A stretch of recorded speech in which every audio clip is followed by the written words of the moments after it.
करते रहेंगे। Recording in progress हो चुकी है जी। आई वेलकम एवरीवन इस पर्टिकुलर केस स्टडी में, जो कि अब देखो ना 4 लोग इकट्ठे आ रहे हैं। खैर, इस केस स्टडी में मैं आप सबको वेलकम करता हूँ और इसमें हमारे साथ मोहसिन मौजूद हैं और मोहसिन हमारे कोहॉर्ट 1 में इन्होंने मेरे साथ हमें ज्वाइन किया था एज अ कॉपीराइटर सीखने के लिए और माशाल्लाह से तब से आज तक की जो जर्नी है मोहसिन की, वो आज हम इनसे जानेंगे, इनसे हम बातें करेंगे और इनसे सीखेंगे कि भाई इन्होंने क्लाइंट किस तरह से अपने एक्वायर किए, शुरू के क्लाइंट्स किस तरह से एक्वायर किए और इतने कम टाइम में माशाल्लाह इन्होंने अपनी कॉपी का जो मसल है वो किस तरह से बिल्ड किया और कॉपी प्रोग्रेस इनकी जो अच्छी थी माशाल्लाह मैंने नोट की थी और इस सब के बारे में जानते हैं। तो मैं थोड़ा-सा इंट्रोडक्शन मोहसिन का दे देता हूँ आप सबको कि मोहसिन जब स्टार्ट किया था इन्होंने अपना career as a writer copy writing से थोड़ी ये पहले की बात है। तो ये एकेडमिक काम कर रहे थे और ये तकरीबन ₹1.5 पर वर्ड पे ये काम करते होते थे और पैसे इनको सही बन जाते थे, लेकिन ऑब्वियसली वो एकेडमिक काम है तो उनको प्रॉब्ली उसको मेन स्ट्रीम पे बात करने में और वो सब चीज़ों में भी इनको थोड़े ज़रा कबाहत थी। लेकिन पैसे अच्छे बन रहे थे और काम बहुत ज़्यादा इनको करना पड़ता था क्योंकि आपको पता है कि कंटेंट राइटिंग और एकेडमिक राइटिंग में अगर आपने 6 फिगर्स को क्रॉस करना है तो उसमें आपको 1 सेकंड आप मुझे देंगे। मैं मोहसिन को अनम्यूट कर लूँ ताकि मोहसिन बात कर सकें।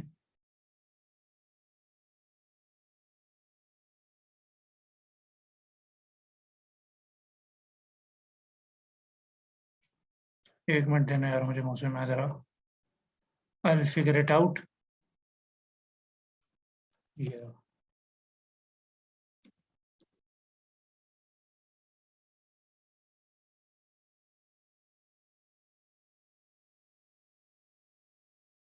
रहे मोहसिन।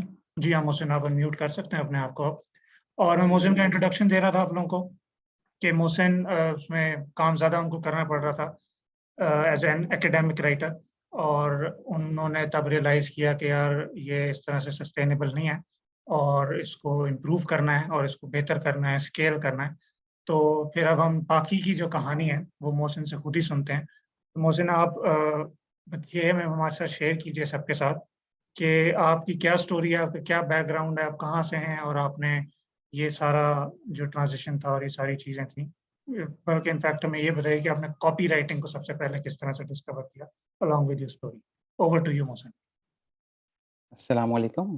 मैं रावलपिंडी से हूँ और मैं बीएस बायोटेक्नोलॉजी मैंने किया है कायद-ए-आज़म यूनिवर्सिटी से।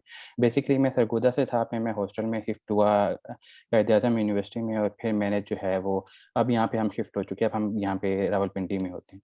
फ्रीलांसिंग का जो मेरा जर्नी था वो स्टार्ट हुआ 2020 के अप्रैल में, मार्च-अप्रैल में। जब ये जो कोविड-19 का जो है वो प्रॉब्लम शुरू हुआ था तब।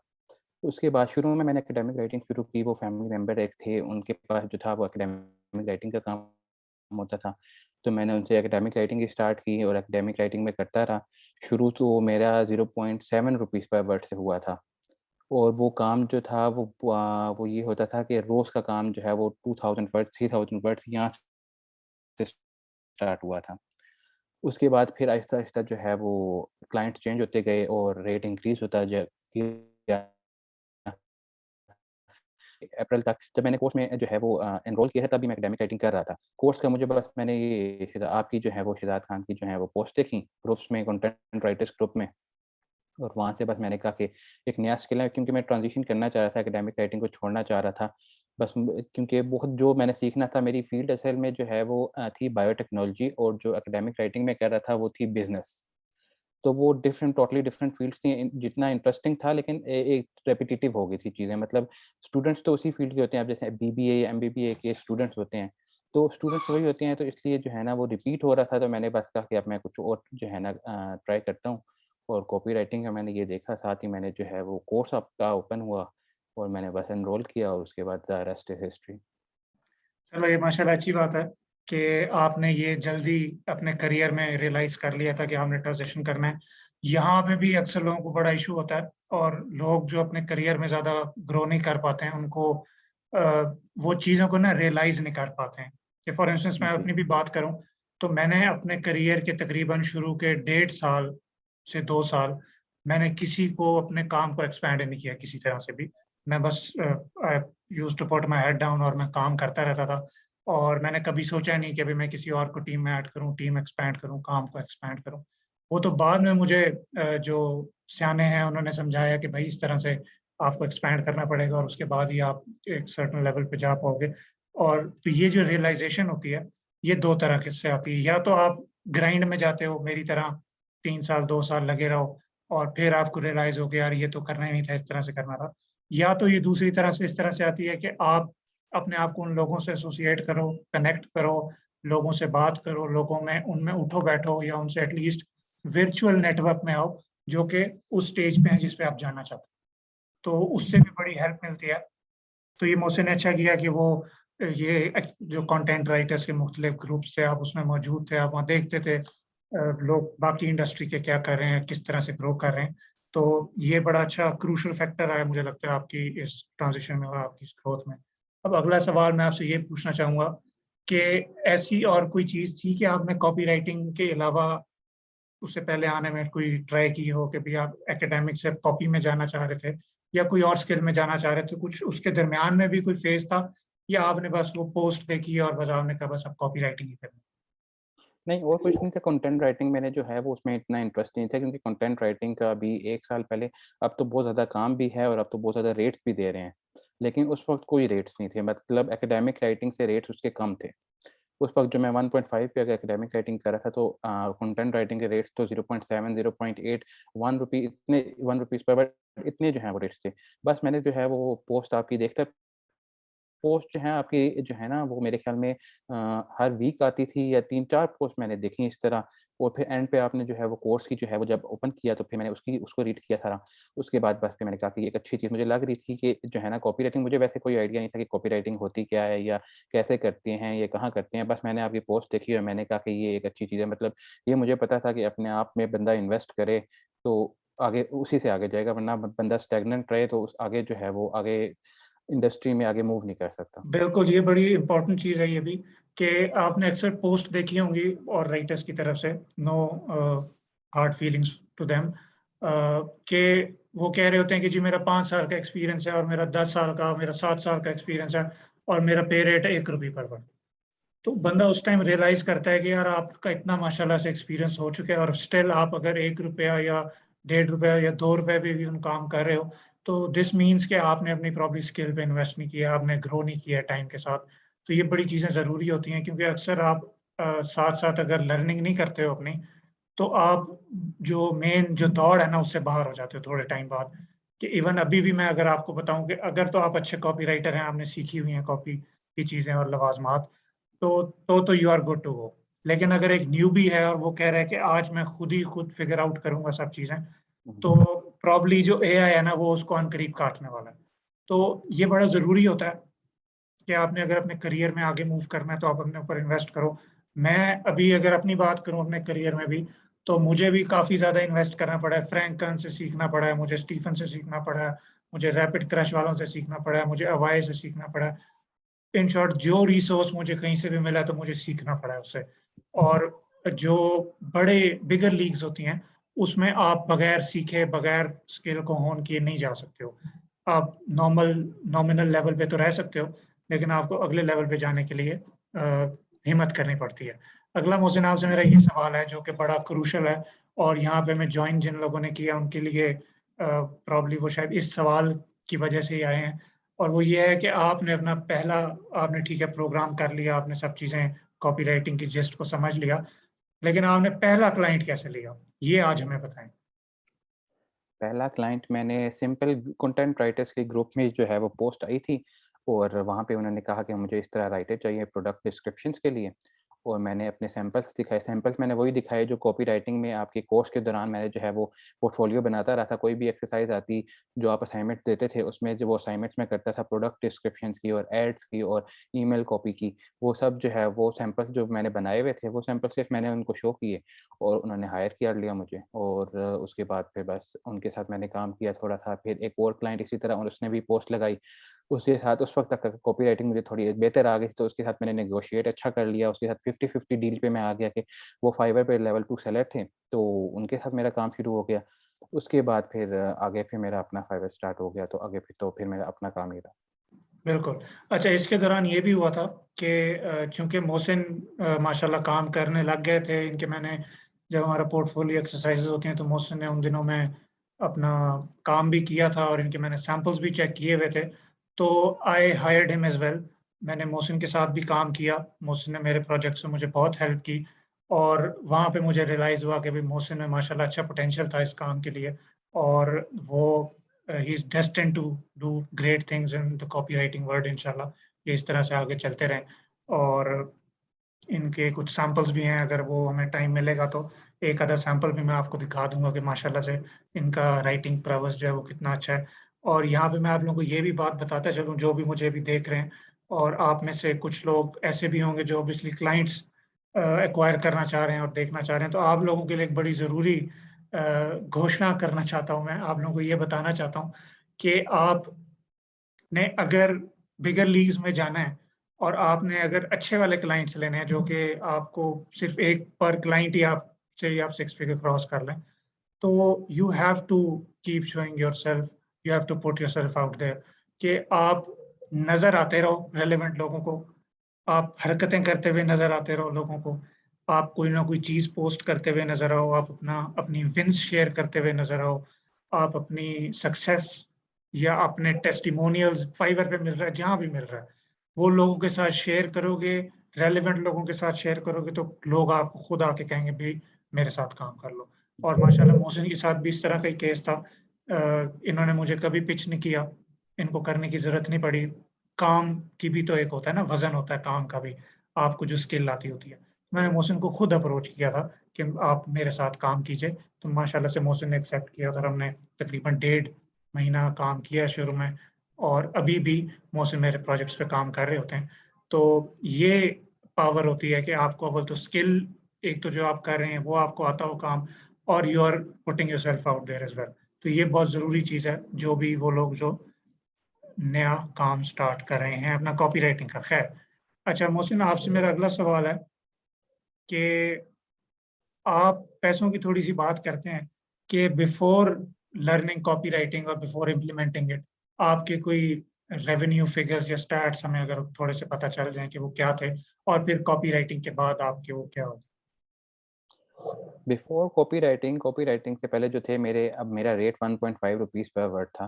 तो मेरी अर्निंग जो थी वो ठीक थी, मतलब अब एक सिंगल स्टूडेंट जो है उसके ऊपर कोई रिस्पॉन्सिबिलिटी नहीं है, तो उसके लिए 20-30,000 कोई वो बहुत कमी नहीं होती। उसने क्या खर्चा करना होता? कुछ भी खर्चा नहीं करना होता। इसलिए मेरे उस वक़्त जो थी वो 30-40 थी और मैं उसमें मुझे कोई मसला नहीं था उसमें।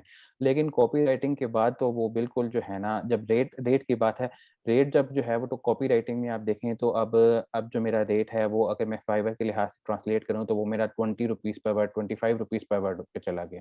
तो अब उसको ट्रांसलेट करें, जब आप काउंट करें तो उसके बाद फिर मेरा काम जो है वो मुझे 20% 30% जो मैं एकेडमिक राइटिंग का काम करता था उससे उसका 20% करना पड़ रहा है। लेकिन जो फिगर्स हैं वो मेरे 6 फिगर्स जो सेल्स इनकम है वो हर मंथ जो है वो आराम से पूरी हो जाती है। माशाल्लाह। और इसके लिए आप काम कितनी एफर्ट पुट कर रहे हो, कितना काम कर रहे हो इस 6 फिगर्स को हिट करने के लिए एज़ अ कॉपीराइटर? ये 1 टू 2 आवर्स अ डे, मतलब कभी होता है कि एक ईमेल लिखनी है, 250 वर्ड्स की ईमेल लिखनी है, उसपे 1 आवर लगेगा, 2 आवर लगेंगे बस, उसके बाद फिर मैं फ्री हूँ फॉर द डे। चलो माशाल्लाह। आप देखें, ये पावर देखिए कि कॉपीराइटिंग की कि ₹1.5 और ₹20 इनमें कितना फ़र्क है, वो भी एक लफ्ज़ का ऑब्वियसली। तो इस वजह से फिर आप काम भी बेशक कम कर रहे होते हो, एफर्ट भी कम पुट कर रहे होते हो और उसके बदले में आप पैसे ज़्यादा कमा रहे होते हो। तो ये कॉपीराइटिंग की पावर है। अब कॉपीराइटर्स को पैसे ज़्यादा क्यों मिलते हैं? सवाल प्रॉब्ली आपके ज़हन में अगर किसी के होगा, तो उसका जवाब मैं आप लोगों को देता जाता हूँ कि कॉपीराइटिंग जो है उसमें आपका क्लाइंट रिज़ल्ट जनरेट कर रहा होता है, इंस्टेंट रिज़ल्ट होते हैं, वो मोस्टली होते हैं इसकी फ़ॉर्म में, रेवेन्यू की फ़ॉर्म में, कि या सेल्स की फ़ॉर्म में या नंबर ऑफ ऑप्ट-इन्स की फ़ॉर्म में या नंबर ऑफ क्लिक्स वगैरह की फ़ॉर्म में। तो वो बड़ा टेंजिबल चीज़ होती है और उसका eventual most of the cases में गोल यही होता है कि जी क्लाइंट को पैसे बन रहे हैं। एक चीज़ जो कि रेवेन्यू जनरेट करके देती है क्लाइंट को, क्लाइंट उसके लिए ज़्यादा पैसे लगाने के लिए तैयार होगा। जबकि दूसरी चीज़ जो कि सिर्फ़ इन्फॉर्मेशन के लिए है और वो उसका फनल का हिस्सा है, लेकिन वो यानी टॉप ऑफ द फनल में है, वो सिर्फ आपको क्या कहते हैं, आपकी ऑडियंस को इन्फॉर्मेशन देने के लिए यूज की जा रही है, तो क्लाइंट उसके लिए कम पैसे देता है। जिस तरह से अब आर्टिकल राइटिंग है फॉर इंस्टेंस, या ब्लॉग पोस्ट लिखने वाली बात है, तो उसमें ये होता है कि आप जो भी लिख रहे हो उसका मकसद है इन्फॉर्मेशन देना, तो क्लाइंट अपने ऑडियंस को इन्फॉर्मेशन दिलवा रहा है। लेकिन अगर आप वही उसी क्लाइंट के लिए कुछ सेल्स पेज लिख रहे हो, तो अब उसमें मकसद है क्लाइंट का पैसे कमाना। तो अब उसको, उसके लिए वो अच्छा कॉपीराइटर हायर करेगा तो उसका काम ज़्यादा चलेगा, उसको पैसे ज़्यादा बनेंगे, तो वो आपको पैसे भी देने के लिए ज़्यादा तैयार होगा। जिस तरह से आपने वो मेरा स्क्रीनशॉट देखा था $7 लाख वाला, तो वो यानी कॉपी का इंस्टेंट इम्पैक्ट आया कि उसकी $7 लाख की सेल हो गई। तो वो इस वजह से कॉपीराइटर्स को बाकी राइटर्स के कंपैरिजन में ज़्यादा पे किया जाता है, और आप कम टाइम में ज़्यादा पैसे कमा सकते हैं। और ऊपर से सबसे मज़े की बात ये होती है इसमें कि मल्टीपल लग रहा होता है। आप ₹1 नहीं कमा रहे, आप ₹1 को मल्टीप्लाई कर रहे हो 170 से, 175 से भी, बीच में डॉलर का रेट वहाँ पर भी क्या है। तो वो जो लेवरेज होती है ना मल्टीपल की, उसका पाकिस्तान में बैठे हुए बंदे के लिए और कोई मवाजना नहीं है, कोई चीज़ उसमें आ सकती। ठीक है जी, अगला मैं मोहसिन से जल्दी से सवाल पूछूँगा कि ये जो आपने मोहसिन ट्रांज़िशन किया था एकेडमिक से, क्योंकि अब वो देखो एकेडमिक थोड़ा रादर ड्राई सब्जेक्ट है, आप बिज़नेस की चीज़ों के बारे में लिख रहे हो, इस तरह से लिख रहे हो। और कॉपी जो है उसमें थोड़ा कैरेक्टर इंड्यूस करना है, और आपने उसमें एंगल्स लगाने हैं और यूनिक मैकेनिज़्म्स बनाने हैं। तो वो जो ट्रांज़िशन था, वो आपके लिए किस तरह से था? और वो क्या कितना ईज़ी था, और उसमें आपको क्या हर्डल्स आई, और प्रोग्राम ने उसको 6 फिगर कॉपीराइटर ने कितना आसान किया आपके लिए? ट्रांज़िशन जो थी वो बहुत इंटरेस्टिंग थी, क्योंकि जब आप एक काम कर रहे हो जो बोरिंग है, मतलब आपको कोई इंटरेस्टिंग नहीं लग रहा काम, वो टायरिंग भी है, और जब उसको आप ट्रांसफ़र करो एक ऐसे काम पे जिसमें आपकी क्रिएटिविटी चल रही है, जिसमें आपको मज़ा आ रहा है लिखने में, तो फिर आपकी वो ट्रांज़िशन जो होती है वो बहुत मोटिवेटिंग भी होती है और बहुत फ़ायदेमंद भी होती है, क्योंकि आप लिटरली उसको एन्जॉय कर रहे होते हो, अपना काम जो आप कर रहे हो आप उसको एन्जॉय कर रहे होते हो। मेरी इसीलिए जो ट्रांज़िशन थी वो एकेडमिक राइटिंग से ये कॉपी राइटिंग पे बहुत जो थी वो इंटरेस्टिंग थी, क्योंकि मैंने जो है वो शुरू में क्लाइंट्स मेरे आए जो लोकल क्लाइंट्स थे, वो उस वक़्त इतना नहीं फ़र्क पड़ता था कि कॉपी राइटिंग का, क्योंकि उस लोकल क्लाइंट जो है वो इस तरह पे नहीं करते कि आपको जो है वो प्रोजेक्ट के लिहाज से पे कर रहे हैं, वो जो है वो सिंपल पे कर रहे होते हैं रुपीज़ पर वर्ड पे। लेकिन जब आप प्लेटफ़ॉर्म पे जाते हो, जैसे फाइवर पे आप जाओ, तो आप डायरेक्टली आप एक बिज़नेस पर्सन से जो है वो आप कॉन्टैक्ट कर रहे होते हो, आप उससे बात कर रहे होते हो। वो आपको बता रहा होता है कि वो इंटरनेशनल प्लेटफ़ॉर्म होता है, उसपे आपको पता लगता है कि हाँ, किस कंट्री से है, क्या ब्रांड है, उसकी प्रॉपर वो बिज़नेस होता है। उसमें फिर आप रिसर्च करते हो, आपको पता लगता है कि हाँ, इस बिज़नेस में ये कर रहे हैं, इस तरह के इसके कस्टमर्स हैं, तो वो चीज़ बड़ी इंटरेस्टिंग हो जाती है। दूसरा जो है वो रिवार्डिंग तो होती है, क्योंकि जब वो डॉलर में बात चली जाती है तो फिर तो वो ही बात है कि जो मल्टीप्लाई करने वाला होता है, वो बात आ जाती है कि उसमें होता है। दूसरा ये कि आम आप लोकल क्लाइंट से काम करवा रहे हो या लोकल क्लाइंट के लिए काम कर रहे हो, तो वो लोकल क्लाइंट खुद भी जो होता है वो इतना वो एक्सपीरियंस नहीं होता। जब आप इंटरनेशनल क्लाइंट से बात करें, अब यहाँ पे कॉपी राइटिंग का आम लोकल क्लाइंट्स को भी जो है वो कंटेंट राइटर्स होते हैं, वो आउटसोर्स कर रहे हैं। अब जो यहाँ पे ये होता है कि आप ज़्यादातर ये होता है ₹1.5 पर वर्ड पे आप काम लो, या ₹2 पर वर्ड पे काम लो, आगे आप 0.7 पे, 0.8 पे, 1 पे आउटसोर्स करके आप जो है वो कंटेंट राइटर यहाँ पे बन जाते हो। लेकिन बाहर तो ये काम नहीं होता, बाहर तो जो है वो कॉपी राइटिंग का बहुत ज़्यादा उनको नॉलेज है। हाँ, मतलब वहाँ पे हर बिज़नेस, कोई ऐसा बिज़नेस नहीं है जिसकी वेबसाइट ना हो, वेबसाइट के बगैर तो काम चलता ही नहीं है। उनको बिल्कुल, पता है कि किस तरह वेबसाइट होनी है, उनको पता है कि हमें फ़नल किस तरह बनाना है, हमने इंस्टाग्राम पे हम किस तरह लाइव आना है, हमने इंस्टाग्राम पे पोस्ट लगानी है, फेसबुक पे ऐड चलाने हैं, वहाँ से हमने ट्रैफ़िक लेके जानी है, सेल्स पेज पे, लैंडिंग पेज पे, यहाँ पे तो वो कोई आइडिया ही नहीं है। तो वो हम वहाँ पे जाकर जब आप प्लेटफ़ॉर्म पे जाते हो, तो वहाँ पे आपको सही पता लगता है, और ये कोर्स जो है, कोई आप किसी से सीखोगे, किसी एक्सपर्ट से सीखोगे तो ही आप इस लेवल पे जा सकते हो। वैसे आप जा सकते हैं, ये मैं नहीं कह रहा, लेकिन आपके टाइम की बात है। आप एक चीज़ जो है वो आप खुद करो और आपको 4-5 साल लग जाएँ, और वही चीज़ आप थोड़े से पैसे दे के सीख लो, अपने में इन्वेस्ट करो, और उस वो 5 ईयर्स का आपका 6 मंथ्स में अगर ट्रांसफ़र हो जाए, तो आप वो 4 ईयर्स जो आपने किए हैं, वो कितने पैसे आपके जो है वो बच जाएँगे उस चीज़ से, टाइम आपका बच जाएगा। मतलब आपकी जो स्पीड है वो तेज़ हो जाएगी वहाँ से पहुँचने में बिल्कुल। अपने गोल के लिए। बिल्कुल, मोहसिन ने बड़ी अच्छी बात की है कि कोर्स जो होता है ना, वो प्रीरेक्विज़िट नहीं है सक्सेस का, कि आप कहीं अगर जाओगे, कहीं सक्सेस के रास्ते पे, तो वो ये नहीं पूछेगा सक्सेस के बेटा कोर्स किया हुआ है। वो ये पूछेगा भी मेहनत की हुई है, चाहे आप कोर्स करके मेहनत कर रहे हो या आप अपने टाइम इन्वेस्ट करके कर रहे हो, तो आपके पास बेसिकली 2 ऑप्शंस होते हैं। या तो आप उसमें खुद जिस तरह मैंने किया था, मैंने शुरू में कोई कोर्स नहीं किया था, कि जब मैंने स्टार्ट किया तो मुझे तो पता ही नहीं था ना कॉपी राइटिंग क्या होती है, और मैंने उसको क्लाइंट्स पे ही डायरेक्ट तजर्बा किया। वो मेरी किस्मत अच्छी थी कि मुझे शुरू में अच्छे क्लाइंट मिल गए। तब इंडस्ट्री की थोड़ी सिचुएशन भी डिफरेंट थी, फाइवर की as a platform situation different थी। अब लोगों को थोड़ा ज़रा आइडिया है कि प्रोफेशनल काम क्या होता है, लेकिन तब मेरे पास कोई कोर्स नहीं था, मुझे नहीं पता था क्या हो रहा है। और अब टेक्निकली तो मैं ये कह सकता हूँ कि भी जिस तरह से लोग कहते हैं भी कोर्स नहीं किया होगा तुम कामयाब नहीं हो सकते, मैं हो गया था। तो वही बात है कि courses are not a prerequisite to success. आपको अगर अपना टाइम कट शॉर्ट करना है, अब जिस तरह मोहसिन ने माशाल्लाह से अप्रैल में मैं ज्वाइन किया था सिक्स फिगर कॉपीराइटर। अप्रैल 2 मंथ्स का वो प्रोग्राम था, तकरीबन 8 से 10 महीने में अगर मोहसिन इस तरह से ट्रांजिशन कर पाए हैं कि उसके दौरान उन्होंने अपनी फीस भी रिकवर की, काम भी किया, उन्होंने अपने स्किल को इम्प्रूव भी किया, साथ-साथ उन्होंने बड़े-बड़े क्लाइंट्स भी लिए, और अब वो इस फेज़ में हैं कि बस वो दिन में 1.5-2 घंटे काम करके सिक्स फिगर्स को क्रॉस कर रहे हैं। तो इस तरह की आपको रिवॉर्ड भी मिल जाता है कि आपका टाइम बड़ा कट शॉर्ट हो जाता है।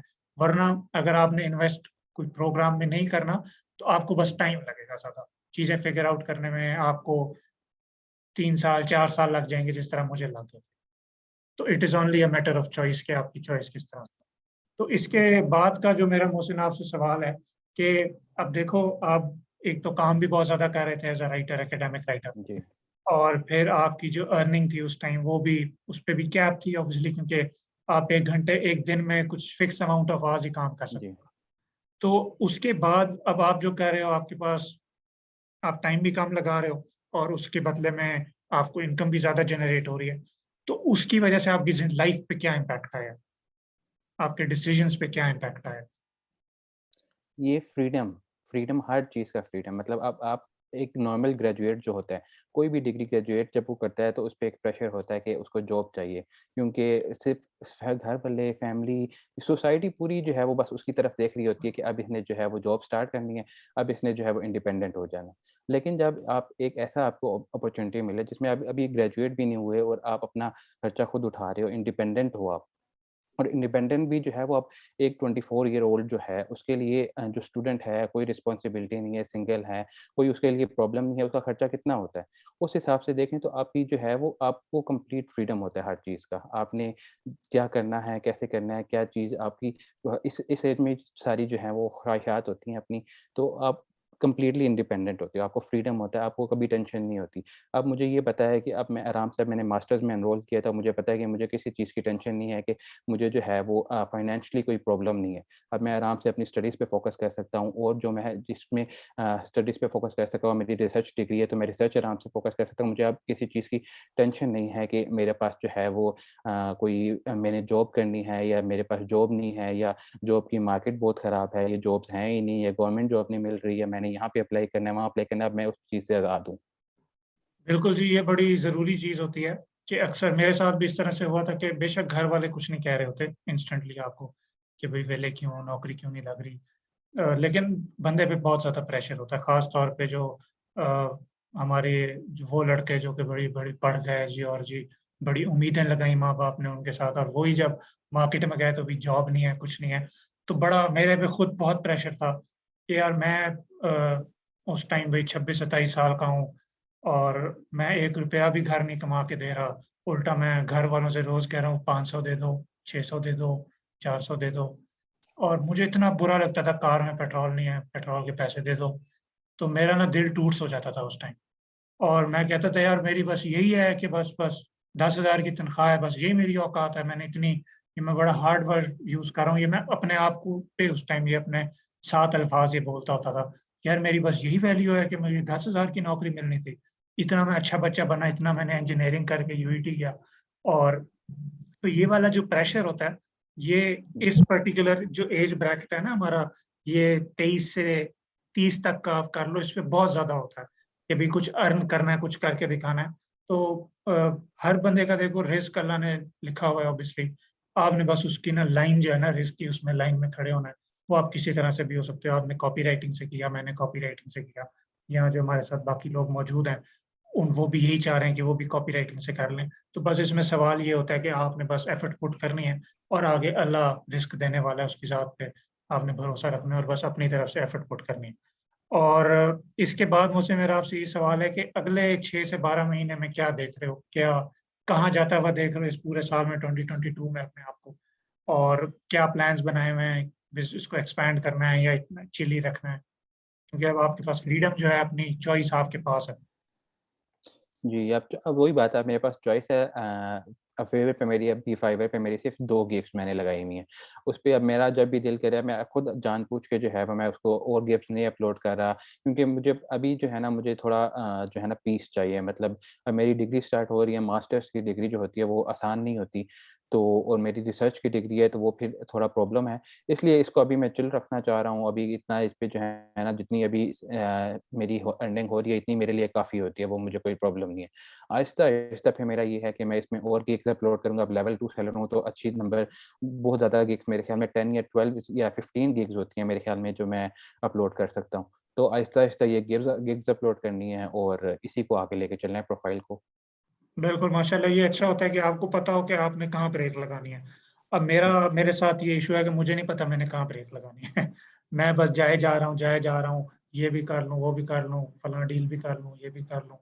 तो ये बहुत अच्छी चीज़ है मोहसिन, आपको पता है कि आपने अपने आप पे ब्रेक किस तरह लगानी है और आपने फिर उसको उसके लिए आपने प्लान बनाया हुआ है। तो this is a very nice thing. और लास्टली मैं आपसे ये सवाल पूछूँगा, अगर इसके बाद किसी के कुछ सवाल हैं मुझसे या मोहसिन से, तो वो हमसे ये सवाल पूछ सकता है। उससे पहले मैं जो लास्ट सवाल मोहसिन से आज करना चाहूँगा वो ये है कि मोहसिन, ये जो आप प्रोग्राम में आपने एनरोल किया था, हमारा जो 6 फिगर कॉपीराइटर प्रोग्राम है, ऐसे लोग मौजूद हैं यहाँ पे मीटिंग में जो कि वो probably they are on the fence, वो करना चाह रहे हैं बट उनको समझ नहीं आ रही कि क्या है, ये क्या नहीं है। तो जेन्युइन एडवाइस अगर किसी के लिए है इस पर्टिकुलर प्रोग्राम के हवाले से, उनके करियर के हवाले से, तो उस वो प्लीज़ शेयर कीजिए हमारे साथ। मेरी एडवाइस यही है कि अगर आपको जो है आपको लगता है आपकी मतलब अगर इंग्लिश आपकी स्ट्रॉन्ग है, आपकी इंग्लिश पे ग्रिप अच्छी है, आपको पता है कि आप राइटर अच्छे हो, आप अभी अगर काम कर रहे हो, अब जो इस फील्ड में काम कर रहा है, अगर काम नहीं भी कर रहे तो आपको आइडिया तो है, अगर आपने राइटिंग कभी की भी है, तो फिर आप ये कोर्स जो है वो ज़रूर जॉइन करें। आप जो है अगले 2 सालों में, 3 सालों में जहाँ पहुँचेंगे वो आप अगले 1 साल में पहुँच सकते हैं। अगले आप देखेंगे मार्केट में जो है इंडस्ट्री में ग्रुप में हर जो लोग वही बात है जो पोस्ट आ रही होती है कि 3 इयर्स एक्सपीरियंस और 5 इयर्स एक्सपीरियंस, 7 इयर्स एक्सपीरियंस, और वो फिर उस पे कमेंट्स भी इस तरह ही आ रहे होते हैं कि आपका 7 ईयर एक्सपीरियंस है, आपका 5 ईयर एक्सपीरियंस है, तो आप इस रेट पे क्यों हो? तो फिर वही लोग होते हैं जो फिर आगे उनको ये नहीं पता होता कि हमने आगे इसको किस तरह लेके चलना है, हमने एक्सपेंड किस तरह करना है। वो उनकी अर्निंग हो रही होती है तो वो कहते हैं कि बस शुक्र है हमारी अर्निंग हो रही है, उसको वो आगे लेके नहीं चलते। तो इसलिए कभी स्टॉप नहीं करना। इस कभी भी अपनी जो कोई भी यही यही तो करियर बनाना होता है। कोई भी करियर हो तो उसमें आप ये नहीं कहते कि मुझे ये जॉब मिल गई है तो बस मैं अब फ़ारिग हूँ। आप और फ्रीलांसिंग में तो बात ही है कि जितना आगे से आप आगे जाओ, अब हमारे ही मुल्क में जो है वो ग्लोबली भी जो है वो अब सारा जो जॉब की मार्केट है वो जा ही इस तरफ रही है, फ्रीलांस की तरफ। आज की एज में अगर कोई यंगस्टर जो है, अगर जो कोई भी बंदा है जो अपने 20s में है और वो घर बैठ के काम नहीं कर रहा, तो फिर वो बहुत मिस कर रहा है। वो बहुत बड़ी चीज़ को मिस कर रहा है। हर बंदा जो है वो हर ग्राफ़िक डिज़ाइनर से लेके, राइटर से लेके हर बंदा आजकल तो वर्चुअल जो असिस्टेंट्स होते हैं, वो भी जो है वो फाइवर पे, अपवर्क पे काम कर रहे हैं। तो इसलिए इस चीज़ को जो है वो मिस ना करें। ये चीज़ जो है वो ये आपके लिए पूरी ज़िंदगी का फ्रीडम दे सकती है आपको, लाइफ़ लॉन्ग फ्रीडम है। एक चीज़ अब स्किल आ गई आपके पास तो आपको फिर कभी टेंशन नहीं होगी। अब अगर मैंने ये कोर्स लिया और मुझे ये स्किल आ गई, तो अब मुझे लाइफ़ लॉन्ग ये को कभी टेंशन नहीं होगी कि मेरी जो है वो जॉब नहीं लग रही है, मेरा जो है वो इनकम नहीं है। मुझे पता है कि एक ही चीज़ सेल है, मैं जब भी जाऊँ तो मैं प्रोफ़ाइल पे अपने जाऊँ, काम करूँ, उस वक़्त जो है वो मुझे उसका रिज़ल्ट मिल जाएगा। बिल्कुल, ये बड़ी ज़रूरी चीज़ें मोहसिन ने मेंशन की हैं। और मोहसिन देखो सवाल भी आने लगे हैं, इन सवालों पे भी हम इंशाल्लाह आते हैं अभी। इसमें इस तरह से होता है कि आप freelancing as a freelance copywriter start करना is the very first step. आप एज़ अ कॉपीराइटर स्टार्ट करते हो, फिर पूरी दुनिया आपकी है, आपकी अर्निंग होती है, उससे आपने उससे आगे जाना है, फिर उससे आपने कल को शायद ऑफ़र क्रिएट करनी है, कल को आपने अपना बिज़नेस को एस्टेब्लिश करना है। क्योंकि देखो इससे आपको जब पैसा आता है ना मल्टीप्लाई होके 160 170 से, तो उस पैसे को भी तो आपने कुछ करना है ना। उस जी, पैसे को आप रियल एस्टेट में डाल सकते हो, उस पैसे को अगर आपको है कि यार मैंने कोई टेंजिबल बिज़नेस बनाना है, दफ़्तर बना सकते हो और लोगों को अटैच कर सकते हो। पॉसिबिलिटीज़ जो है उसकी एंडलेस पॉसिबिलिटीज़ है। अमेज़न पे कुछ कर लो जाके, कोई एसेट बना लो, कोई अपनी वेबसाइट बना लो, हुँ, बहुत सारी अपॉर्च्युनिटीज़ होती हैं और ये रास्ता होता है पहला। ऊपर से जब आप कॉपीराइटर के तौर पे काम कर रहे हो तो ये बेस्ट फ़ील्ड मेरे नज़र में इस वज़ह से है क्योंकि आपका ताल्लुक ही बिज़नेस से है। बिज़नेसेस क्या कर रहे हैं, बिज़नेसेस फ़नल किस तरह बना रहे हैं, बिज़नेसेस सेल्स किस तरह से कर रहे हैं, उनकी स्ट्रैटेजीज़ क्या हैं, उनके तरीके क्या हैं। तो जब आप उनके तरीके और स्ट्रैटेजीज़ देख लेते हो, तो आप उनको रेप्लिकेट भी कर सकते हो, उनको इम्प्रूव अपॉन भी कर सकते हो और आप अपने लिए भी कुछ बिज़नेस वाली चीज़ एस्टेब्लिश कर सकते हो। तो जी। इस वज़ह से मैं सबको ये रिकमेंड करूँगा कि आप लोग ज़रूर कॉपीराइटिंग की तरफ ट्रांज़िशन करें। यहाँ पे जितने भी आप लोग मौजूद हो, आपको मैं ये रिकमेंड करूँगा, हमारा जो प्रोग्राम है, वो अभी तो फ़िलहाल हम एनरोलमेंट्स एक्सेप्ट नहीं कर रहे हैं उसमें, लेकिन जब वो लाइव जाएगा तो उसमें ग्रुप में आप लोगों को पता चल जाएगा उसके बारे में भी। और किसी को भी अगर कोई इन्फॉर्मेशन चाहिए तो बेशक मोहसिन से राब्ता कर लें या मुझसे राब्ता कर लें। तो मोहसिन आपको या मैं आपको हम लोग गाइड कर देंगे। अब मैं आप लोगों के प्लीज़ सवालों की तरफ आता हूँ। तो ये माशाल्लाह से अच्छे-अच्छे सवाल आ रहे हैं। शाइमा का पहला सवाल है, Mohsin are you working outside of Fiverr as well? नहीं, मैं सिर्फ़ फाइवर पे काम कर रहा हूँ क्योंकि अपॉर्च्युनिटीज़ मैं देखता हूँ, बहुत सी पोस्ट देखता हूँ मैं फ़ेसबुक के ग्रुप्स पे, इंटरनेशनल ग्रुप्स पे, जैसे वो जस्टिन स्टीफ़ान वाला है या और ग्रुप्स है, लेकिन मैं उन पे खुद नहीं अप्लाई करता क्योंकि बस मैं इस लिहाज़ से लेज़ी हूँ। मुझे मतलब जो है ना, मेरा फाइवर पे काम चल रहा है, तो मेरा वो इतना वर्कलोड होता है कि मुझे ज़रूरत नहीं पड़ती बाहर के क्लाइंट्स। बिल्कुल, शाइमा ऊपर से मोहसिन मेरे साथ भी काम करते रहते हैं ऑफ एंड ऑन। शुरू में तो हम लोगों ने बहुत ज़्यादा काम किया है साथ में, लेकिन अब हम अभी भी कर रहे हैं, बट मेरे वर्कलोड पे या मोहसिन के वर्कलोड पे डिपेंडेंट होता है। तो ये हो गया। अब कुरतुलैन का सवाल है, when you tell your clients that you have 2 years experience, what is their reaction? आपका 2 साल कॉपी राइटिंग का तो आपका 2 साल का एक्सपीरियंस नहीं है, ऐसा ही है? कॉपी राइटिंग का 2 साल का एक्सपीरियंस नहीं है, लेकिन जो है और फाइवर पे कोई भी आपका क्लाइंट जो है वो आपको, या किसी भी उस पे आपका क्लाइंट ये नहीं देखता कि आपका एक्सपीरियंस कितना ज़्यादा है, आपसे पूछता नहीं है क्योंकि वो सब कुछ आपकी प्रोफ़ाइल पे होता है। अब कोई भी, अब फाइवर पे जो है, फाइवर का तो उसका एल्गोरिदम ही इस तरह है कि अब कोई भी क्लाइंट आ रहा है तो वो पहले मेरी गिग पे जाएगा, मेरी गिग डिस्क्रिप्शन पढ़ेगा। उस गिग की डिस्क्रिप्शन की बेस पे उसको पता लगेगा कि हाँ, ये अच्छा राइटर है या नहीं है। तो मेरे पास जितने भी आज तक मेरे पास कोई भी क्लाइंट इस तरह नहीं आया कि वो मेरे से कहे कि आपका एक्सपीरियंस कितना है या आपने कितने अरसे से कर रहे हैं। यहाँ तक कि ये भी कभी किसी ने नहीं पूछा कि आप नेटिव कॉपीराइटर हैं या नॉन नेटिव कॉपीराइटर हैं। वो बस आपसे मेरे पास आते हैं और कहते हैं कि ये मेरी वेबसाइट है, आप मुझे इस पे हेल्प कर सकते हो या नहीं कर सकते। तो मैं आगे उनको बता देता हूँ कि हाँ जी, मैं आपका हेल्प कर दूँगा, और इस तरह वो ऑर्डर प्लेस कर देते हैं। बिल्कुल, इस तरह से ही होता है जी, मुझे भी हार्डली कोई मुझे नहीं याद किसी ने कभी पूछा भी कितने सालों का एक्सपीरियंस है, जो मुझसे पूछते हैं मैं कहता हूँ जाओ भई किसी और से करा लो। मैं आपको यहाँ जवाब देने नहीं बैठा मेरा कितने साल का एक्सपीरियंस है। ऊपर से एक मुझे अभी रिसेंटली रशिया से मैसेज आया था, मेरे यानी करियर में पूरे जो मैंने इतने सारा कितने मैसेज आते होंगे मेरे फाइवर पे। तो एक अभी रशियन साहब का मैसेज आया हुआ था कि आप नेटिव हैं? मैंने कहा नहीं भाई मैं नेटिव नहीं हूँ बस। उसके अलावा मुझे आज तक किसी हालाँकि मेरी तो गिग पे वीडियो लगी हुई है, उनको क्लियरली पता है कि ये बंदा नॉन नेटिव है। तो वो बस आते हैं जब उन्होंने जो बात करनी है उनको लगता है मैं उनको हेल्प कर सकता हूँ, तो मुझे ऑर्डर देते हैं बस। तो ये आपने बस उनको बराबर कराना होता है। और जो पूछते भी हैं लोग, अगर आपसे आके पूछते भी हैं, एक बंदा था यूनाइटेड स्टेट्स का, उसने अभी मेरे से पूछा कि आप नेटिव कॉपीराइटर हैं? तो मैंने कहा मैं नेटिव कॉपीराइटर नहीं हूँ, लेकिन आप मेरे सैंपल्स देख लें। आपको अगर लग रहा है कि आपको इस पे आप कर सकते हैं, काम करवा सकते हैं, आपको अच्छा लग रहा है काम, तो आप फिर काम करवा लें। और उन्होंने सैंपल्स देखे, उन्होंने कहा कि हाँ, ठीक है, उन्होंने ऑर्डर प्लेस कर दिया तब। बिल्कुल जी, आपने बस you have to be honest, you have to be upfront.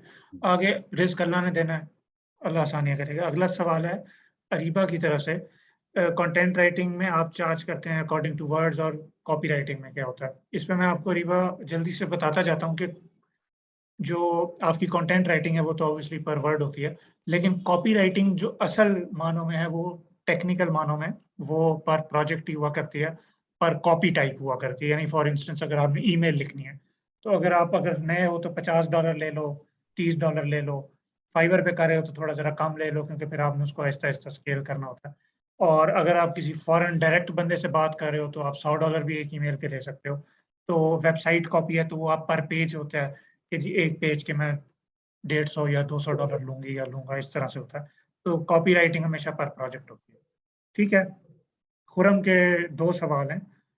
How much time did it take for you to get your first order on Fiverr and Upwork two, अगर आप वहाँ पे हैं? और पहला चलो इनका जवाब देते हैं फिर मैं दूसरा पूछता फाइवर पे मुझे विदिन अ मंथ मेरे ख्याल में 3 टू 4 वीक्स में मेरा पहला ऑर्डर आ गया था। और मेरा मेरा ये फ़ायदा हुआ था कि मेरे जो रिपीट बायर्स बहुत ज़्यादा आ गए थे। मतलब मैंने अच्छा काम करके दिया तो उन्होंने वो दोबारा ऑर्डर किया तो मेरे रिव्यूज़ ज़्यादा बढ़ते गए। और जिस तरह आपका एक दफ़ा जो है वो आपका मोमेंटम आपका चलना शुरू हो जाए, तो फिर वो आप एल्गोरिदम में आ जाए। तो मेरे ख़्याल में मैं 2 थर्ड थर्ड मंथ में 2nd टू 3rd मंथ में मैं फर्स्ट पेज पे रैंक हो गया था। फिर बिल्कुल उसके सही। बाद तो फिर फर्स्ट पेज पे रैंक हो जाओ तो फिर तो आपको ऑर्डर्स आते रहते हैं कंटीन्यूअसली। बिल्कुल सही, इसमें फाइवर के बारे में मैं आपको बताता चल दूँ कि फाइवर पे ना आपकी ऑब्वियसली लक भी मैटर कर रही होती है, कि आप जो भी काम कर रहे हो, क्योंकि मैं अपने साथ मेरे साथ भी ऐसे ही हुआ था कि मुझे एक रियल एस्टेट आर्टिकल का क्लाइंट मिला और वो उसको मेरा काम पसंद आया और उसने मुझे तकरीबन एक बंदे ने ना मुझे कोई 50 से 60 के दरमियान ऑर्डर्स दिए, एक बंदे ने। फिर मुझे एक यूट्यूब चैनल मिल गया, उनको कंटीन्यूअसली स्क्रिप्ट चाहिए होती थी, हर हफ्ते उन्होंने वीडियो लगानी है, तो फिर उस बंदे ने मुझे 55 ऑर्डर दिए। तो आपको एक शुरू में आप अच्छा काम दो, आपको एक बड़ा अच्छा क्लाइंट मिल जाए ना, तो वही आपकी गिग चला देगा। एक क्लाइंट इज़ इनफ जी। To help you scale your gig. दूसरा इनका सवाल है, how much time did you कितना टाइम आपको लगा 1 लाख रुपए पर मंथ पे पहुँचने में? मुझे 5 मंथ्स लगे थे। मैंने अगस्त की 26 या 27th को मैंने गिग अपलोड की थी और उसके बाद अब ये जो है वो जनवरी, फरवरी ये 4 मंथ्स में मेरा जो है वो इतना हो गया था कि मेरे 6 फिगर्स जो हैं वो अब फाइवर के थ्रू बन जाते हैं। पहले शुरू में ये हुआ था कि मेरे फाइवर से 50, 60, 70 बन जाता था। बाकी जो है वो आपके साथ काम करके शहज़ाद खान के साथ काम करके हो जाता था। लेकिन अब जो है वो अब मेरा टोटली जो है वो हर मंथ में जो है वो फाइवर के थ्रू ही हो जाता है। माशाल्लाह। तो ये अपना ये टाइम फ्रेम आपने ज़रूर अपने ज़हन में रखना है, अभी हर किसी के लिए वेरी करता है। हो सकता है जी। खुरम आप अपवर्क पे बिड करो, आप अपवर्क पे हो मोहसिन वैसे बाय द वे? मैं हूँ, लेकिन मैं उसपे काम नहीं करता, मैं फाइवर पे ही काम करता हूँ। राइट, तो ये फाइवर पे मेजॉरिटी काम करें और खुरम ये बड़ा ना वो होता है, हर बंदे के लिए डिफरेंट क्राइटेरिया होता है इस चीज़ का, कि फॉर इंस्टेंस मैंने 6 फिगर का मैं अगर अपना आपको बताऊँ, तो मुझे प्रॉब्ली 6 से 8 महीने लगे थे, 6 फिगर्स में जाने में। मोहसिन को कम टाइम लगा है। ऐसे भी लोग हैं जिनको साल हो गया नहीं जा पा रहे, बिल्कुल कुछ ऐसे स्टूडेंट्स भी हैं जो 80,000 पे उनकी कैप लग गई है। उनको मैं कहता हूँ यार ये क्लाइंट छोड़ दो, फलाँ क्लाइंट पकड़ लो, लेकिन वो मेरी बात नहीं मानते। वो कहते हैं नहीं, अभी हमने ये क्लाइंट नहीं छोड़ना। लेकिन खैर they are happy with it. तो ये हर किसी के लिए वेरी करता है। नेमल का आया है कमेंट कि जी हाउ टू एनरोल। नेमल अभी ना हमारा प्रोग्राम एक्जिस्टिंग चल रहा है कोहॉर्ट 4, जिसकी वजह से हम अभी और एनरोलमेंट्स नहीं ले रहे हैं। तो जैसे ही हम एनरोलमेंट्स लेंगे, तो आपको ग्रुप में अनाउंसमेंट्स वगैरह में पता चल जाएगा, तब आप एनरोल कर सकते हैं। एक और सवाल आया कि जो लोग फुल टाइम काम कर रहे हैं, जॉब कर रहे हैं, वो ये कोर्स को कैसे मैनेज करेंगे? इसमें मैं आपको बताता चाहता हूँ कि ये कोर्स जो है ये सैटरडे और संडे को लेक्चर्स होते हैं। 1.5 से 2 घंटे का एक लेक्चर होता है कम से कम। और आपके यानी आपने बस 2 दिन डिवोट करने हैं वीकेंड्स के, और उसके बाद आपको जो असाइनमेंट्स मिलते हैं, क्योंकि यार हमने साथ-साथ पोर्टफोलियो बनाना, काम भी साथ-साथ करना होता है। ऐसा नहीं होगा कि मैं आपको बस 2-4 चीज़ें पढ़ा के मार्केट में फेंक देता हूँ कि जाओ करो। तो हम साथ-साथ सैंपल्स भी बनाते हैं, जिस तरह वही सैंपल्स फिर आपको काम आते हैं जब आपने क्लाइंट एक्वायर करना होता है, जिस तरह मोहसिन ने ज़िक्र किया। तो वो सैंपल्स के लिए भी आपको दिन में कम से कम आप 1 घंटे का टाइम शुरू में, पहले 4 वीक्स में से 5 वीक्स में 1 घंटा, फिर जब हम क्लाइंट एक्विजिशन पे जाएँगे, तो आपको ज़्यादा टाइम देना पड़ेगा। और आप क्योंकि जॉब पे हो, तो मैं आपको रिकमेंड करूँगा, अगर आप प्रोग्राम करते हो, तो आप फिर अपवर्क से जाओ, क्योंकि फाइवर आपके लिए शायद मैनेज करना मुश्किल होगा। एक दफ़ा फाइवर पे काम आने लग जाएगा, तो फिर आप कहोगे बस काम करूँ या नौकरी करूँ। ठीक है? अच्छा, सवाल काफ़ी ज़्यादा हो गए हैं और हम इनको जल्दी-जल्दी करते हैं। इनका सवाल है जी, प्रोग्राम लाइव कब हो रहा है? Program probably by the end of November, sorry नवंबर कह गया हूँ, मार्च के एंड पे या स्टार्ट में होगा, मुझे अभी श्योर नहीं है। हो सकता है मैं रेस्ट लूँ। देखो अभी भी मेरे हाथ में फिडेट स्पिनर है। काम बहुत होता है, तो फिडेट स्पिनर से चलो स्ट्रेस बस्ट हो गया। नूर का सवाल है, नूर का अच्छा सवाल है एक तरह का, कि मार्केट में जी फेक गुरुज़ बहुत हैं, शाइनी ऑब्जेक्ट की परसेप्शन दिखाते हैं, मैनिपुलेट करते हैं, और फिर कहते हैं और एनरोलमेंट्स उनको मिल जाती हैं, और एंड आई डाउट एंड ठीक है, अभी उससे सही लोगों पे भी डाउट होता है। ठीक है, ये सेशन इंस्पायरिंग है। देखो यार इसमें ना मैं आपको जल्दी से 5 से 4 चीज़ें बता देता हूँ कि आपने क्या चीज़ नोट करनी है किसी से काम करने के लिए। अव्वल तो आप देखोगे ये बंदा उस फ़ेज़ पे है जिस पे आप जाना चाहते हो। क्या इनके पास वो रिज़ल्ट्स हैं, जो आप रिज़ल्ट्स अपने लिए चाहते हो? फिर आप देखो कि वो उन लोगों में उठते-बैठते हैं जो कि वाक़ई कॉपीराइटर्स हैं। और आप ये देखो कि ये वाकई कॉपीराइटर है भी या नहीं, वो आप आराम से देख सकते हो। उसमें कोई इंटरनेट पर दोबारा 2 मिनट लगेगी सर्च करके, आपको पता चल जाएगा। तो पता चल जाता है जो सही होता है और गलत होता है उनके दरमियान में, इतना मुझे नहीं लगता कोई इशू होगा। अच्छा, ये नेक्स्ट पे चलता आ रहे हैं, how hard it was it to get started on Fiverr? जी। फाइवर पे बहुत से लोग कहते हैं कि फाइवर जो है वो इस पे इतना काम नहीं मिलता, इस पे बहुत मुश्किल होता है। और मेरे साथ के लोग बहुत से थे जिन्होंने जो है वो फाइवर को स्टार्ट किया, उनका वो चला नहीं तो फिर उन्होंने बस उसको गिव अप कर दिया। लेकिन मैं ये कहता हूँ कि फाइवर पे जो है आप इसको एज एन एक्सपेरिमेंट लिया। मैं तो बायोलॉजी का स्टूडेंट हूँ, तो मैंने तो इसको एक्सपेरिमेंट लिया। आपको कोई काम नहीं चल रहा, आप देखें कि आप डिस्क्रिप्शन लिख रहे हैं, गिग बना रहे हैं, अगर वो नहीं चल रही तो आप नई बना लें। आपके पास तो ऑप्शन है, आप पुरानी डिलीट कर दें, नई बना लें, नई गिग बना लें, दोबारा ट्राई करें। ये तो आप पे डिपेंड करता है, आप देखेंगे आपकी प्राइसिंग काम कर रही है या नहीं कर रही है, आपकी जो डिस्क्रिप्शन है उस पे आप काम कर रहे हैं या नहीं कर रहे हैं, आप गिग इमेज जो है वो उसको बेहतर से बेहतर करते जाएँ। और टाइम आएगा, टाइम के साथ-साथ जो है जिस तरह आपकी इम्प्रूवमेंट होती जाएगी, काम ज़रूर आएगा। मेरे पास तो यही था। दूसरा ये कि आपका जो है ना आप जब काम करना शुरू करते हो, आपके पास काम आना शुरू होता है, तो उसके बाद फिर फाइवर भी आपको आगे प्रमोट करता है। अब जैसे मेरा जो था वो मेरी लेवल 1 सेलर जब मैं बना, तो मेरे पास फीचर आ गया था प्रमोटेड गिग्स का। फाइवर ऐड लगाना शुरू हो गया मेरी गिग्स पे। उससे तो जो है वो उससे बहुत ज़्यादा फ़र्क पड़ा, मतलब उससे मेरी अर्निंग जो है वो प प्रमोटेड गिग्स पे अगर मेरा जो है वो $20 लग रहे होते थे, तो 200, 400, 600 तक मेरी अर्निंग उससे हो रही होती थी। तो आपको बस ये काम है कि आप यहाँ तक लेके जाएँ कि आप एलिजिबल हों इन चीज़ों के लिए कि आपको फाइवर खुद प्रमोट करे, क्योंकि आप फाइवर को पैसे बनाएँगे तो फाइवर फिर आपको और प्रमोट करेगा, ताकि और वो आप फ़ी काटें आपके ऑर्डर से और आपको काम मिले। बिल्कुल मोहसिन, बहुत अच्छी बातें आपने शेयर की हैं। इसमें और ये भी होता है कि आप जब फाइवर पे काम कर रहे होते हो तो फाइवर पे ना एक्टिव रहना पड़ता है। ये मैंने अभी रिसेंटली भी एक्सपेरिमेंट हुँ। किया है। एक्सपेरिमेंट जो करता है ना प्लेटफ़ॉर्म पे, वो बंदा बहुत आगे जाता है। मोहसिन को भी देख लो, ये भी एक्सपेरिमेंट करता है। इवन बीच में हम लोगों को इश्यू आया था कि लोगों की ना गिग्स डेड हो रही थी। आपको पता होगा, लोगों की गिग्स डेड हो जाती हैं। तो Mohsin came up with the solution कि भाई उसका क्या तरीका होता है कि आपने गिग को एडिट करना होता है बड़ा रिगरसली, और उससे गिग रैक हो जाता है, और उसकी वजह से मोहसिन की स्ट्रैटेजी की वजह से मेरा भी एक डेड गिग जो है वो रिवाइव हुआ था। तो आप जब तजर्बे करते हो, प्लेटफ़ॉर्म पे ट्वीक्स करते हो, पंगे लेते हो, एक्टिव रहते हो, तो प्लेटफ़ॉर्म आपको समझ समझ आता है। जब आप प्लेटफ़ॉर्म आप समझोगे नहीं, तो आपके साथ मुश्किल होगी। गिव अप लोग कर देते हैं। मैंने फाइवर किया था, मुझे ऑर्डर नहीं आया, मैंने ये किया। भई आप प्लेटफ़ॉर्म पे बैठे कितनी देर हो? प्लेटफ़ॉर्म पे बैठो, पंगे लो, कभी ये एडिट करो, कभी वो एडिट करो, तो उससे आप लोगों को बड़ा फ़र्क पड़ेगा। अभी हम लोग ये सेशन 8 मिनट के अंदर-अंदर क्लोज़ करेंगे, क्योंकि ये सवाल आते जा रहे हैं, हम तो फिर बैठे रहेंगे, हैं उस दिन। ठीक है। ज़ैनब बिल्कुल जी, ये नेटिव-वेटिव कोई गेम नहीं होती। How much is average income of copywriter for full time job 8 hours a day? Depends जी, अगर आप पाकिस्तान में काम कर रहे हो तो मैं अपने स्टूडेंट्स को 1 लाख रुपए से कम पे नीचे पे नहीं जाने देता। लेकिन मेरे कुछ स्टूडेंट्स ने अपनी मर्ज़ी पे 70,000 की जॉब्स भी जॉइन की हैं एजेंसीज़ में। और अगर आप फॉरेन क्लाइंट्स की बात करो, तो मैं किसी को रिकमेंड नहीं करता कि वो $3000 से नीचे पे किसी क्लाइंट के साथ फुल टाइम पे जाए। ठीक है? What is your favourite type of copy? Usma का सवाल है कि जी आपकी फ़ेवरेट टाइप ऑफ कॉपी कौन-सी है जिस पे आपको काम करना श का मज़ा आता है? और दूसरा इनका सवाल है कि जी सबसे वियर्ड क्लाइंट आपको कौन-सा मिला अब तक? अ, जब मैंने शुरू किया था फाइवर, तो मैंने जो एक ही गिग बनाई थी कॉपीराइटिंग की, वो सेल्स कॉपी और वेबसाइट कॉपी की थी। तो उस वक़्त उस मुझे जो है ये लैंडिंग पेजेज़, सेल्स कॉपी लिखने में बहुत जो है ना मज़ा आता था। उसके बाद फिर मैंने ईमेल कॉपी बनाई, ईमेल कॉपी राइटिंग की मैंने गिग बनाई, तो उसपे मुझे बड़ा अज़ाब लगता था ईमेल्स लिखना, क्योंकि मुझे पसंद नहीं था। लेकिन टाइम के साथ ये प्रमोशन जब प्रमोटेड गिग्स आई मेरे पास, तो उसके बाद फिर मुझे ईमेल के बहुत ज़्यादा ऑर्डर आना शुरू हो गए। और उसके बाद फिर अब जो है वो मेरा बस यही दिल करता है कि बस मैं ईमेल्स लिखूँ।